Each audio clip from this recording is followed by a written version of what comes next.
falamos sobre Índia e Paquistão, à beira do conflito. Duas potências que desde 98 são nucleares. Trocaram tiros nos últimos dias. Em meio às declarações, há inclusive ameaças nucleares. A coisa começou com um atentado, há alguns dias atrás, com palavras ásperas e trocas de acusação. Mas ela pode se tornar uma coisa em escala maior. Esse é um ponto crucial para o comércio global, com uma das principais economias do mundo envolvidas. A tensão geopolítica pode respingar. Afinal de contas, a Índia, no Quad, tem Austrália, Japão e Estados Unidos como aliados com quem já fez exercícios militares no passado. Inclusive, no governo Trump anterior, essa era vista como uma força no Pacífico contra a China. Por outro lado, o Paquistão tem profundos laços com a China e mesmo, muito por conta da China, conseguiu armas nucleares para essa configuração. O que acontece no sul da Ásia? Que implicações isso pode ter para o mundo? Vem comigo, nesse segmento a gente vai explorar as tensões no sul da Ásia, entre a Índia e o Paquistão. Apesar de parecerem países distantes, isso tem um grande impacto para o mundo e é mais um conflito em um mundo que, como a gente descreveu no início do programa, mais e mais e mais está repleto de conflitos, segundo a Universidade de Uppsala, o momento com mais conflitos desde o final da Segunda Guerra Mundial. Bom, a gente começa com os desdobramentos do final de semana. No domingo, então, entre soldados indianos e paquistaneses, pela terceira noite consecutiva, houve troca de tiros na região disputada da Caxemira. Vocês vão ver o mapa ao meu lado, a Caxemira está ao norte, nesse vermelho mais escuro, a Índia em laranja, o Paquistão em verde. A gente vai explicar o histórico do conflito, mas basicamente essa é uma região disputada entre os dois, onde houve um atentado terrorista recentemente, que deixou pelo menos 26 mortos, e a Índia acusa o Paquistão de envolvimento, financiamento ou algum tipo de laço com os terroristas, o que o Paquistão nega. Foi aí que começou esse imbróglio inteiro. De lá para cá, a gente tem o seguinte: o exército indiano relatou que forças paquistanesas iniciaram disparos não provocados com armas de pequeno porte e as tropas indianas responderam com fogo apropriado. Isso é o que relata o exército indiano. Do lado paquistanês, não houve confirmação oficial dos tiroteios, mas o exército anunciou a morte de 54 milicianos em sua fronteira com o Afeganistão, atribuindo a ação a um grupo jihadista, um grupo islâmico, comandado por, aspas, chefes estrangeiros. O que, claro, uma circunstância nebulosa que pode ser, de alguma forma, confundida com o conflito atual. Mas, além dos combates terrestres, a Índia também divulgou imagens de exercícios navais com navios de guerra lançando mísseis, aumentando a tensão militar. O primeiro-ministro Shehbaz Sharif, do Paquistão, afirmou nos dias anteriores que qualquer ameaça à soberania do Paquistão e à segurança de seu povo será enfrentada com medidas rígidas de reciprocidade. E, de fato, é com reciprocidade que o assunto tem sido lidado. A gente tem o seguinte, de quinta-feira para cá, em rápida sucessão, enquanto nas 3 noites aconteciam tiros entre os dois lados, isso em rápida sucessão desde quinta-feira. Suspensão imediata de todos os vistos para cidadãos indianos, com exceção dos emitidos para peregrinos religiosos. Governo paquistanês, a mesma coisa também. E também se pede dos dois lados que os cidadãos do outro país saiam em breve, até 48 horas, do próprio país. O governo paquistanês também fechou o espaço aéreo para companhias indianas, cancelou visto, expulsou diplomatas e anunciou a suspensão de todos os acordos bilaterais. O chanceler do Paquistão disse que haverá o alto escalão, ou melhor dizendo, o alto comissariado da Índia em Islamabad vai ser convocado. As coisas vão de um lado para o outro com essa reciprocidade e respostas diplomáticas mais e mais tensas. Vamos então às frases dos oficiais. O ministro da Defesa do Paquistão, agora vocês vão me perdoar pelo idioma, Khawaja Azir, espero que a pronúncia esteja correta, disse: se a situação escalar, estamos preparados para proteger nossa terra. Não cederemos a nenhuma pressão internacional. Claro, na Índia isso tem um quê a mais, porque aproxima-se um período eleitoral e Narendra Modi também tem a pauta do Paquistão, que unifica muito as pessoas na Índia, esse antagonismo comum ao país vizinho. Ele disse o seguinte, melhor dizendo, esse é o ministro da defesa indiano, Rajnath Singh, disse o seguinte: nós não apenas alcançaremos aqueles que realizaram esse incidente, também alcançaremos aqueles que, sentados nos bastidores, conspiraram para cometer tais atos nefastos no solo da Índia. Um juramento de que eles irão atrás de quem causou os incidentes na região da Caxemira. Explicando o que foi o incidente com mais detalhes. Há dias atrás, na região da Caxemira, essa região disputada, que vocês veem no mapa aqui ao lado, houve um atentado terrorista que acabou com 26 mortos. Houve uma série de acusações e primeiro houve uma reivindicação de autoria de um grupo que estaria ligado, um grupo mais recente, ligado a terroristas islâmicos. Depois foi dito que não era bem assim, que aquela reivindicação foi por causa de um ataque cibernético na conta dos que estavam reivindicando. Ficou nebuloso e não houve, no final das contas, confirmação oficial. Mas fato é que a Índia culpou organizações terroristas que a Índia diz serem apoiadas pelo Paquistão e que reivindicam essa região da Caxemira há algum tempo. Além dessas declarações diplomáticas, de forma talvez mais contundente, o que aconteceu foi que um tratado quanto ao rio Indo, que vigorava desde a década de 60, foi interrompido pela Índia, o que foi considerado pelo Paquistão um ato de guerra. De todas as medidas, talvez essa seja uma das mais relevantes dos últimos dias, porque o Paquistão depende que esse rio, que passa pela Índia, flua dentro de seu território para poder irrigar as plantações e também para poder gerar energia elétrica. É por isso que os paquistaneses disseram que interromper esse rio foi um ato de guerra. Isso, de certa forma, é a linha vermelha que o Paquistão não estava disposto a ver a Índia cruzar. Mesmo em guerras anteriores entre os dois países, cortar a água nesse rio era uma coisa que não havia acontecido. O risco para irrigação, para segurança hídrica, para segurança energética é muito grande. E isso é uma espécie de bomba que cai no colo do Paquistão quando a gente fala em sentido figurado. E ela foi respondida com a ideia de uma bomba literal. As imagens que vocês vão ver agora ao meu lado são do ministro das ferrovias do Paquistão. Ele foi manchete recentemente. Nessa mesma coletiva de imprensa que vocês estão vendo na tela, ele falava no idioma local, mas o que ele disse repercutiu pelo mundo. Ele disse que os mísseis com capacidade nuclear do Paquistão estão guardados para a Índia. Ele disse que os mísseis com capacidade nuclear do Paquistão estão guardados para a Índia.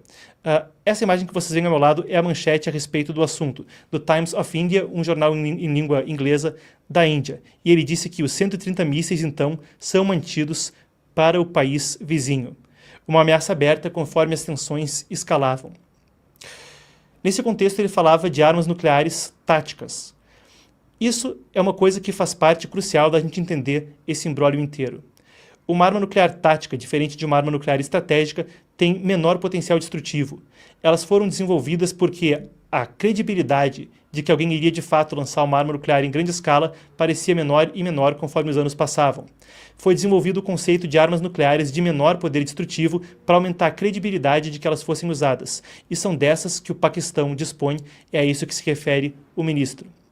O ministro das ferrovias do Paquistão fazendo uma ameaça aberta nuclear. Em meio à ameaça e ao cruzamento de linhas vermelhas, como o Paquistão coloca, o que veio hoje foi também a entrevista que vocês veem agora a meu lado. Esse é o ministro da Defesa do Paquistão que conversou numa exclusiva com a Reuters mais cedo. A matéria foi publicada hoje e ele fala do seu escritório em Islamabad, a capital do Paquistão. O que ele diz é que os paquistaneses acreditam que uma invasão indiana é iminente. Repito, o que ele disse é que os paquistaneses acreditam que a qualquer instante os indianos possam invadir o Paquistão conforme as tensões escalam. Ele disse que a opção nuclear é improvável e amenizou as palavras do colega, mas voltou a bater nessa tecla de que uma invasão seria iminente, e agora é só questão de tempo. Enquanto diferentes membros do gabinete no Paquistão dão algumas declarações conflitantes, alguns com ameaças nucleares abertas, outros dizendo que as ameaças não existem, mas que os indianos devem invadir, a gente passa, na sequência, pelo histórico desse conflito. E a gente entende por que há tanta tensão entre os dois. E isso pode se explicar de forma mais simples, novamente, pelo mapa que a gente vai resgatar ao meu lado. A Índia está em laranja, o Paquistão em verde e acima vocês veem a região da Caxemira em vermelho escuro. O que acontece é que até 1947, toda a região desenhada, não importando a cor, era parte do Raj britânico, da colônia britânica da Índia. Em 1947, conforme havia tensões étnicas entre uma maioria muçulmana no Paquistão, em verde, e uma maioria de religião hindu na Índia, em laranja, acontecia a repartição e a secessão do Império Britânico. A Índia tornava-se um país independente, mas essas tensões levaram à criação de dois países distintos. Esses dois na tela, o Paquistão e a Índia. Como a gente disse, isso é uma tensão étnica e religiosa que perdura desde lá, com uma maioria muçulmana no Paquistão e uma maioria hindu na Índia. Claro, é um subcontinente extremamente misterioso, no sentido da variedade de crenças que há lá, na variedade de culturas e na riqueza que existe ali. Mas essas eram as correntes principais e a principal tensão étnica que perdura até hoje. A Caxemira, esse pedacinho roxo ali em cima, tornou-se um ponto contencioso. Enquanto muitas regiões tinham uma maioria hindu e um príncipe ou um rei ou um governante hindu e vice-versa com os muçulmanos, aquela região tinha um governante hindu com uma maioria muçulmana. Então não conseguiu exatamente se integrar a nenhum dos dois lados na repartição. E esse foi o motivo de uma série de guerras no passado. Esse foi o motivo de uma série de guerras no passado. Para citar três, 47, 65 e 99. Momentos onde, em circunstâncias parecidas com as que a gente vê agora, essa região iniciou conflitos. Para a gente falar da tensão que existe lá, a gente tem que falar da linha de controle. Essa região, também chamada de Jammu e Caxemira, é porque um pedaço, após as consequentes guerras, ficou com a Índia, um pedaço com o Paquistão, mas com reconhecimento não oficial. Existe uma linha de controle e essa tensão é que agora escala. Por exemplo, há mais de 500 mil de tropas da Índia ali. E muitos grupos terroristas islâmicos foram acusados de ter laços com o Paquistão, apesar do Paquistão negar isso. Vamos a 3 incidentes recentes que mostram como essas tensões crescem. Melhor, a gente tem 4 aqui na apuração, 4 incidentes. Guerra de Kargil, em 99.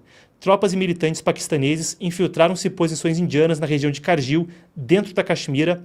A Índia respondeu militarmente e conseguiu recuperar os territórios, mas houve uma forte crise internacional. 2001, um ataque terrorista ao parlamento indiano, em Nova Delhi. Terroristas atacaram o parlamento em dezembro daquele ano, matando 14 pessoas. A Índia acusou 2 grupos, baseados no Paquistão, Jaish-e-Mohammed e Lashkar-e-Taiba, de serem responsáveis por isso. 2 grupos que a Índia acusa ter laços com o Paquistão e que atuam na Caxemira, o que também quase levou a um conflito armado. Em Mumbai, em 2008, 168 pessoas mortas, centenas de feridos, um ataque terrorista em vários pontos da cidade, e em 2019, a última vez que uma crise como essa aconteceu.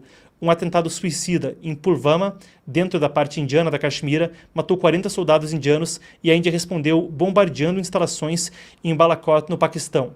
Esse foi o maior risco de guerra em tempos recentes até agora. Bom, muito bem, mas que riscos há verdadeiramente? E se o ministro paquistanês fala na possibilidade de uma invasão, o quão real é isso? Agora, na sequência, a gente cobre a doutrina militar da Índia e como, na verdade, pode existir alguma substância ao que ele diz, apesar de, até o momento dessa transmissão, não haver ocorrido as incursões que ele disse que eram iminentes. Mas a gente segue de olho, se houver alguma explosão de último instante, a equipe aqui vai me informar. Se houver algum desdobramento de último instante, então a equipe me informa. A gente tem que entender o que é chamado de doutrina Cold Start, ou de início frio, como a Índia chama. Na verdade, é até interessante, porque normalmente a data onde considera-se que isso começou a ser desenvolvido foi exatos 21 anos atrás, em 28 de abril de 2004, melhor dizendo. Falei 21 anos, fiquei com o 1 na cabeça. 21 anos atrás, nesse dia, era apresentada a doutrina de Cold Start, ou início frio, no exército da Índia. A doutrina é basicamente a seguinte: em reação a atentados anteriores, o exército indiano viu a demora que havia para mobilizar tropas para poder responder ao Paquistão caso houvesse um atentado terrorista que eles considerassem ser originado no país vizinho. Essa estratégia basicamente também está de acordo com a questão das ameaças nucleares que vem do Paquistão. Como a Índia tem uma doutrina pétrea de não fazer um primeiro ataque nuclear, apesar de ter armas nucleares desde 98, assim como o Paquistão as tem desde 98, a Índia tem esse ponto muito claro. Eles não realizam um primeiro ataque nuclear. Então, em meio a ameaças nucleares do Paquistão como essas, a resposta é essa estratégia de início frio. Consiste basicamente em grupos muito móveis, dinâmicos, interoperantes, nas Forças Armadas que conseguem fazer pequenas incursões ao território do Paquistão em 48 a 72 horas assim que acionadas, ou até mesmo menos tempo. É nessa situação que se encontra a acusação de que incursões vêm adiante. Eu passo com vocês pela nossa apuração. Ela foi desenvolvida com o objetivo específico de lidar com o país vizinho e punir o Paquistão antes que ele tenha tempo de mobilizar forças ou ativar pressões diplomáticas internacionais. Os elementos-chave são mobilização ultra-rápida, operações surpresa e uma forma de evitar uma escalada para uma guerra nuclear, com pequenas entradas e saídas que tentem evitar uma escalada, por exemplo, se eles ocupassem um território ou abrissem um conflito maior. Isso poderia fazer com que o Paquistão reagisse de forma nuclear. A ideia dessa estratégia é entrar e sair tão rápido que haja algum tipo de espaço para desescalar as tensões. O Paquistão respondeu precisamente com armas nucleares de menor potencial ofensivo, as armas nucleares táticas, que seriam usadas no campo de batalha contra forças indianas para impedir avanços rápidos. Embora isso busque evitar uma escalada nuclear, é claro que uma vez que coisas como essas aconteçam, nada está fora de cogitação. E se houver algum tipo de escalada nuclear do Paquistão, então a Índia ainda assim poderia responder de forma nuclear. Afinal de contas, a doutrina é: nós não atacamos primeiro com armas nucleares. Mas se houvesse um ataque paquistanês, eles poderiam então reagir. Essa é a situação na qual a questão se encontra, e isso ajuda a gente a também entender um pouco mais a respeito desse panorama. Agora, de forma mais ampla, é interessante a gente entender também, voltando ao mapa e vendo aqui ao lado, então, o mapa da Índia e do Paquistão, que a gente vê a China ao lado na fronteira com a Índia, e abaixo, claro, no Oceano Índico, rotas de navegação-chave. Então, como a gente disse, nas entrelinhas de um conflito que pode acontecer aí, a gente fala não só de uma disrupção no comércio global, mas uma coisa que afetaria profundamente aliados dos dois lados desse conflito. Por exemplo, o Paquistão tem a construção do porto de Gwadar com apoio da China.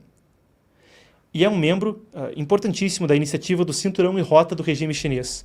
Essa iniciativa trilionária do regime é dita algo de uso duplo, que ao mesmo tempo em que age com diplomacia, com dívidas e com uma série de outras formas sobre outros países, cria instalações que analistas dizem poderiam ter uso duplo, civil e militar.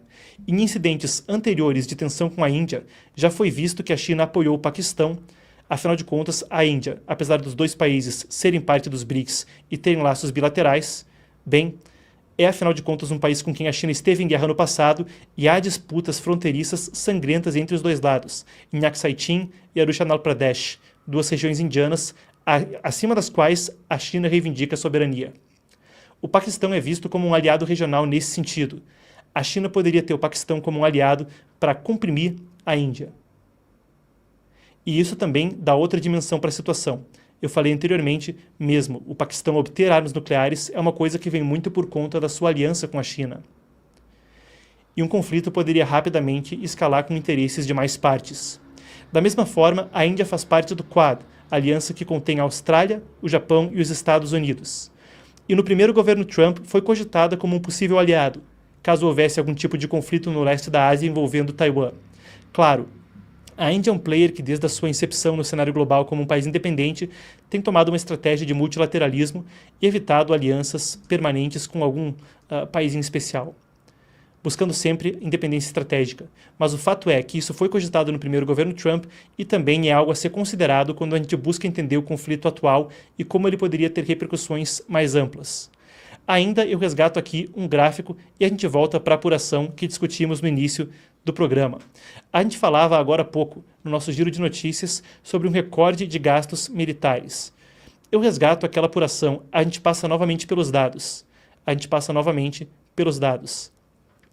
2,72 trilhões de gasto militar global em 2024, um aumento de 9,4% em relação a 2023, um recorde e o maior desde o fim da Guerra Fria. O mundo aumenta seus gastos militares e parece prestes a diminuir seus gastos, ou melhor dizendo, seus laços comerciais. Uma situação preocupante quando a gente fala de mais tensão em ainda outro ponto, após o leste da Ásia com Taiwan, o leste da Europa com a Ucrânia e o Oriente Médio, que redesenhou seu cenário ao longo de mais de 18 meses de conflito. Se algo acontece agora no sul da Ásia e algo que possa se prolongar, é mais uma coisa que compõe o gráfico que vocês agora veem ao lado. E vocês veem como ele dispara. Esse é o monitor de conflitos da Universidade de Uppsala. Da Universidade de Uppsala, na Suécia, que mostra a ascensão de conflitos no mundo, um mundo que é o mais conflituoso já visto desde o final de 1945. E se em maio vai se comemorar os 80 anos da vitória aliada na Europa, em agosto vai se comemorar os 80 anos da vitória aliada na Ásia, bem, 80 anos após a Segunda Guerra Mundial, há um cenário que não é tão pacífico como seria desejável depois daquele conflito que mudou o mundo.